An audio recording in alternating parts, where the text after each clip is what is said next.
The Chef Ann Foundation's Hero Highlights, Stories from the Field, is presented by Danone North America. To ensure the incredible stories of our school food workers are being told, we're sharing stories from the field as school food teams tackle food insecurity due to widespread closures amid the COVID-19 pandemic. Today, we will be interviewing Elena Hildreth, Director of the U46 Food and Nutrition Services Department in Elgin, Illinois.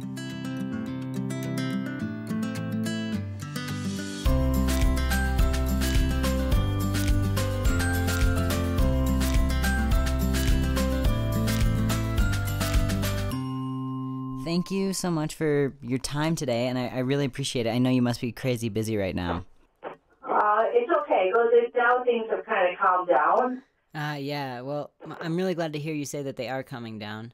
To start us off, can you set the stage for us? What is your district enrollment and free and reduced percentages? Oh, okay. So we have 55 locations. We're K-12. We're about 70-ish% free and reduced eligibility. We have close to 38,000 students, just like 37 and a lot of change. So we're just shy of 38,000 students. Wow, that's huge. Of that number, what is your average daily participation? Collectively, let's see, we do breakfast, lunch, supper, and snacks. We're usually hover around 56, 57% collectively. You know, the high school is kind of a different makeup than elementary. Obviously, our participation is higher in the elementary, higher, and then it goes to middle school and then high school. High school, because of the mixture of the a la carte options and the different dynamics. I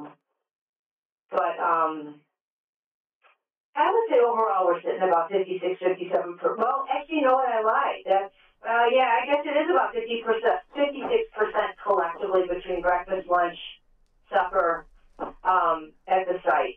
Lunch being our highest participation. So I want to talk more about that, but first let me ask you, what was your first thought when COVID hit? How did you react? We found out on Friday the 13th that we were closing and then reopening on the March 17th. Mm-hmm. So it was not a whole lot of warning. I'm kind of an adrenaline junkie, so kicking into alternate feeding, just it was a lot of fun. It was just like, so we had just started ordering food so that we had meals to plan. We picked 26 sites that were area eligible. And we decided we were going to continue doing breakfast, lunch, supper, and snack, because we do breakfast and lunch through the National School Lunch Program, and we do supper through CATFP. Nice. We did that. We kind of planned menus for the week, using some of what we had production already. We have a commissary with manufacturing line, so we had some stuff that we were going to serve that we hurried up and did directions and all that other stuff. And then we had an informational meeting on Monday and paired off people to the 26 sites. And then, so on Monday, Wednesday, Friday, Monday we do 2 days worth of meals. So on Monday they would get 2 breakfasts, 2 lunch, 2 suppers, 2 snacks. Today was 2 suppers, 2 breakfasts, 2 lunch, 2 suppers, 2 snacks. And then Friday's our single day. So, and then we decided that because our trucks were so full with product, because we're also giving out water, and some of the items are kind of bulky, that we would use Tuesdays and Thursdays to stock up the sites with other dry goods.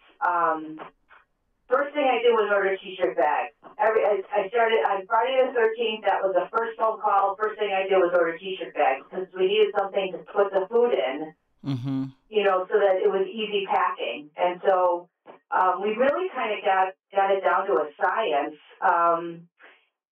Monday we served 43,000 meals. Today I haven't gone in yet to see, but we should be sitting around 47,000, 48,000. Wednesdays seem to be higher. So that means that basically, that's 2 breakfasts, 2 lunch, 2 suppers. It makes up the 46,000, 47,000. I can pull up and get the counts, but and so basically it was all food service up until a couple weeks ago. Once they dispensed all the students' medicines and all the nurses were available, we put them into some of the locations in the high need communities so that there's a nurse there in case anybody in the community needs some help. Wow, that's really thoughtful it's kind of cool. programming. Yeah. So today, wow, 50,331 meals today. Yikes. Wow. Congratulations on reaching that many students. That's so incredible. Yeah. We're up over 600,000 meals since we started on March 17th. And it just keeps increasing. Wednesday is always a great day. But yeah, so that's pretty cool. And that's just the reimbursable meals. That doesn't include the snacks, which is a snack of a bag of chips or a granola bar, a piece of fruit, and a bottle of water. So that's pretty cool. Yeah, that is pretty cool. Can you describe your operation? So you have 26 sites, and you have your Commissary Kitchen. How are you distributing those meals? What's your operation look like? So what we're doing basically our commissary is producing some of the meals. We try to plan like on a double feed day. Like so today we had 2 breakfasts. Breakfast is all shelf stable. A lot of it, or it's freezer frozen bakery, like super bakery sliced breads or muffins, that kind of stuff. And then lunch, we try to pick on double pack days, 1 production, 1 individually wrapped for each meal period. So today we had actually chef salads, we had burgers and potato wedges. It's just sometimes it's just a mishmash trying to find items because we usually plan on, our goal is between 8,500 and 9,000 per meal period. Now, you mentioned that your suppliers are having a hard time keeping up with your current demand. How has that shifted from the way you previously ordered? Well, we normally purchase everything through Gordon's Foods, and then we use a local produce company who also is our DOD vendor to get fresh. Yeah. So between the two, we've just tried to make do and be very creative in what we purchase. Because of our volume, it's kind of difficult. Like, we'll plan, and then all of a sudden we'll find out 2 days before the delivery's coming, guess what, we didn't get our delivery, so we're scrambling. But, because of our volume, I'm able to order direct.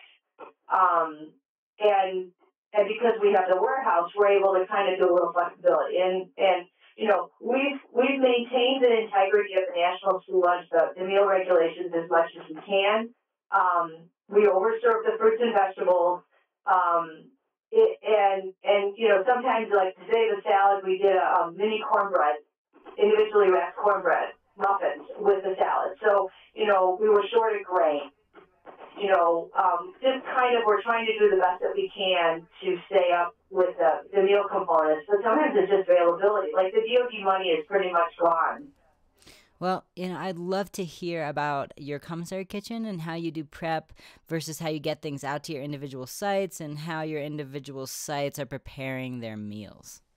So everything that we do is ingredient-based assembly or individually wrapped items. Okay. So I have 3 manufacturing lines. One kind of is an overwrap. It's an IW, so I can take something and make it into an individually wrapped item that has oven-proof paper. I have one line that's entree size and another that's like a vegetable or fruit size.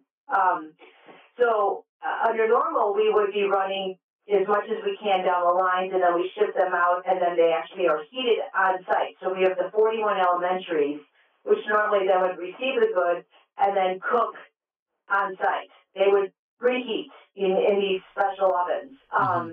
And then the sites that have salad bars would then get, instead of the size of fruits or vegetables, they would just get everything in bulk, and then they would put it on the salad bars. Right. Under this circumstance, everything is going out either produced or in bulk, and then they're actually setting up assembly lines at their buildings.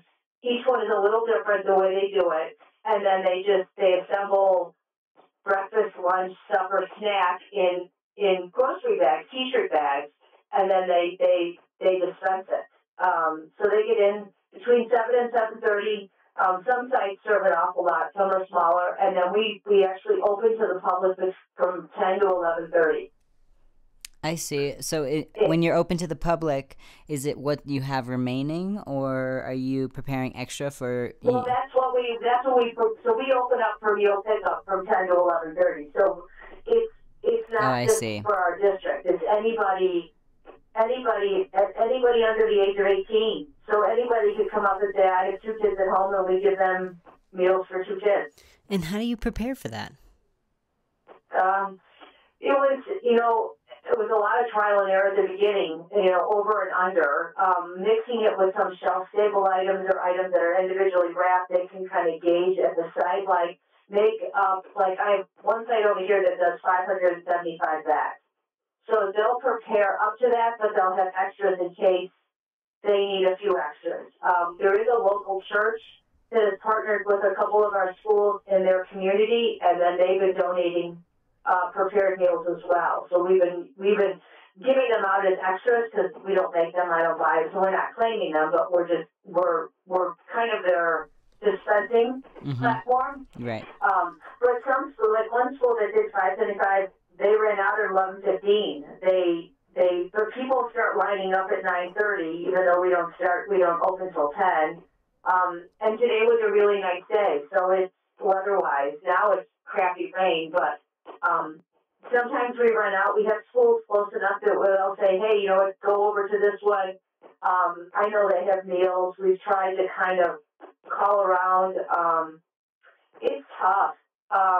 Some days it works perfect, and some days it's just like one side of town will have too many, the other side of town will run out, or vice versa. And are you doing that coordination, or do you have your managers or the site-specific directors doing anything? I have a few, and a lot of it is just calling around on cell phones. Like, because we're with this many sites, we cover 11 communities, 11 towns, villages. So it's not that easy to leave Elgin, run over to Bartlett to pick up 30 meals, and come back to South Elgin.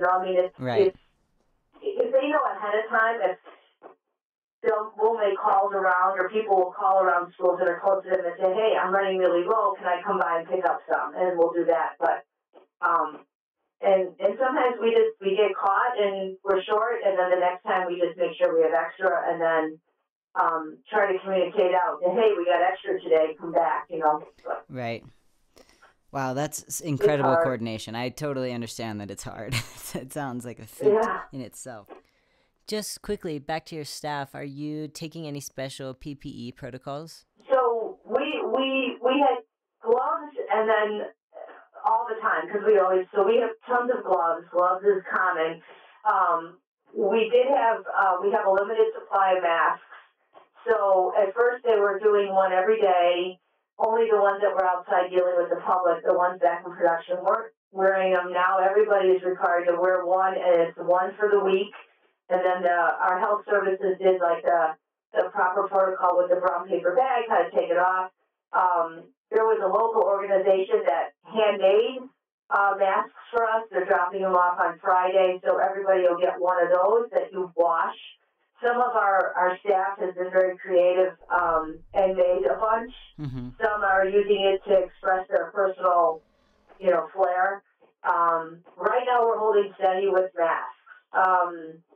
We have hand sanitizer, bleach and water, and kind of that. And it's just, some of them are really having a lot of fun with it in terms of personalizing the mask. I love seeing everybody's personalized masks. I'd love if you could tell me about some of the biggest challenges that you've been facing. What are your top 3? Sourcing food has probably been all 3 of them. It's been really frustrating, is that you try to plan on a menu and you can't get the product. Or like today, I found out from Casey Brands. I originally had ordered, I don't know, I think it was 7 pallets of sandwiches, and now I'm only getting 4. And it happened to me with Muffin Town with the soy butter, sun butter and jelly sandwiches. I ordered 20 pallets, which is 115,000 sandwiches, and I get 73,000, 13 pallets. The sourcing the food is the worst, because you really can't plan if you don't know for sure if you're getting it. and then running out of commodity money and then trying to ask for extra money or having to buy things that are really really expensive because you don't have a choice. I've been very blessed with my staff. Like I said, I'm on borrowed time, and I appreciate every minute that they give me, whether they're getting overtime or not, because they can get paid for not doing it, just sitting home. Right. But procurement is probably the top three. So when you don't get the delivery you're expected to get, what do you do? How do you react? And then how do you solve that? We juggle, so we stockpiled on some of shelf-stable items that we're kind of repurposing items that we had in the freezer into creative meals. But again, then we have the directions. They have to get translated. They got to get copied. They got to get sorted. It's kind of a mess. It's just trying to and sometimes it's like, on 26 sites, there may be, 15 different menu combinations just to kind of make up what we have so that the schools have enough meals. But it's been a little challenging. Well, to counter that challenge, can you tell me what you're most proud of in this period of COVID? I have to say my staff. It really, not knowing at all what they were going to do or how they were going to react. And, Lunch Ladyland, you have, it's an aging workforce. And being a union shop, and a lot of them have kids that are at home, the younger ones, it is, the fact that I have a core group that has been committed since the beginning. They've personalized their location and owned it, and it has been a joy. The other thing is we're not doing any of the secondary schools, only elementary sites. So I've had secondary people that work in middle schools and high schools, working at elementary. So people that have worked in the same department for 20 years never knew people in other schools. Now we are a department. We are a team. Everybody knows everybody now. I normally have 230 employees. So the 150 that I have working are now a nice core tight team. It's awesome. That's the best. I tell you, it is. And this is my second year at this district, so this is it is really amazing how people really do step up. That is incredible. Because we are the only department in full swing in the district. There's odds and ends around, but they've closed. All the people are working from home, but my staff and I are here every day, so it's kind of cool. And that's why we wanted to feature you for our Hero Highlights. Now, I have two more questions, and we're going to be done here. Sure. My first question is, do you have any thoughts about how you might be reintegrating your salad bars into your program post-COVID? Oh, the question started coming up yesterday. I hadn't even really thought about it. I don't know. I would like to think that we could go back to the plan and maybe just, buy extra spoodles so that we could change them out more frequently. Maybe put covers down the center of it so it just leaves a little bit exposed. But the kids touch doorknobs. They touch tables. They touch counters. They touch each other. They touch the bathroom door. They flush toilets. Whether they touch a spoonal or not, I don't think that's going to be. That's the part I struggle with. It's like they can't live in a bubble. I don't know. And I'm hopeful that schools will then start practicing better. Making sure that they sanitize or wash their hands before they come to lunch. But what about the kids that go to recess? Before lunch, I don't know. I'm hopeful that we'll be able to go back with a few extra, precautions. Because typically, like our elementary sites, they can't wash. Everything comes back. We have 3 sets of everything. 3 sets of all the pans and utensils that they need for the salad bar. Because then they have one on site, one in transit, and one clean, ready to go out the next day. So there's always the cycle. Maybe I need to have 4 so that they have backup at the sites with extra spoodles or extra whatever. I don't know. Because even at the secondaries, we have, condiment stations with all these different sauces and shakers with seasonings, and we have, self-serve fruits and vegetables on the stage. I don't know what we're going to do.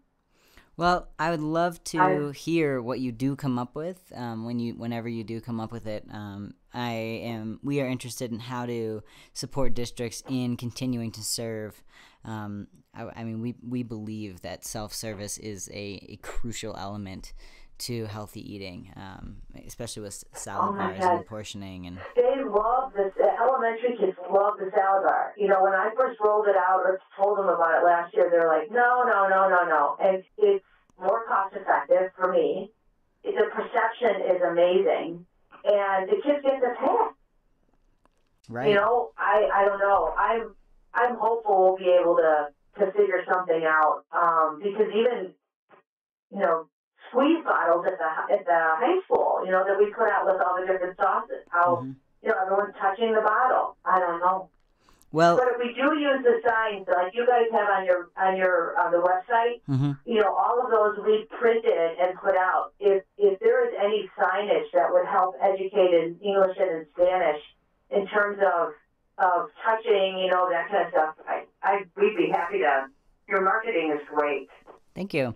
Yeah. Well, again, like I said, let us know what you do come up with, and if there's, anything you think of that's like, oh, this would be super helpful, just reach out and let me know, and we're happy to do what we can, and because we're hopeful, too, that people are going to continue using their salad bars, and that that there's no stigma around it now. That's my biggest fear, is that there's going to be a stigma. Yeah. Well, please keep me posted on what does transpire and what you end up doing. We'd love to hear. To wrap up, I'd really love to hear what is going on with the community. Have you seen any engagement?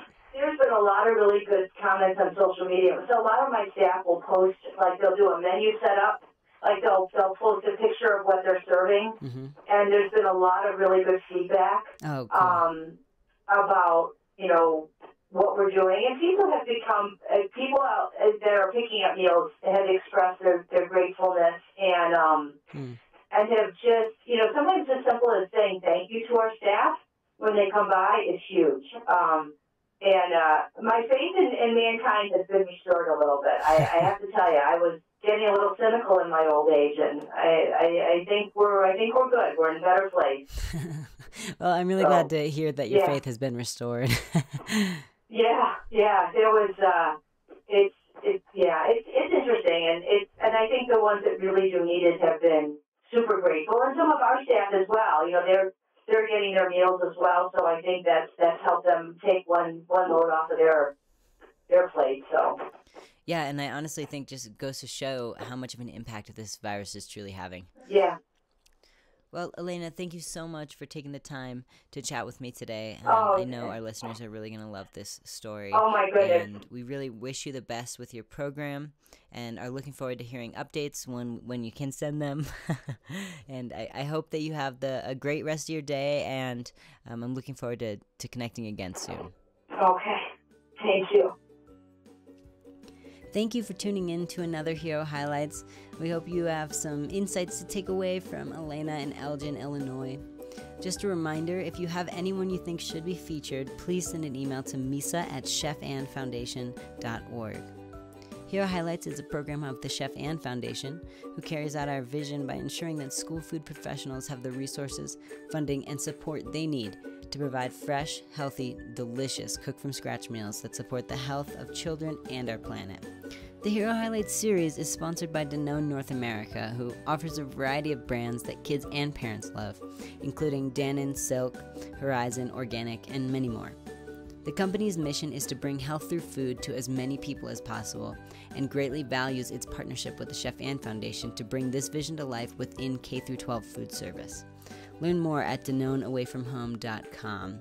If you'd like to check out any of the other heroes we've been able to highlight, please head over to the lunch line on chefandfoundation.org.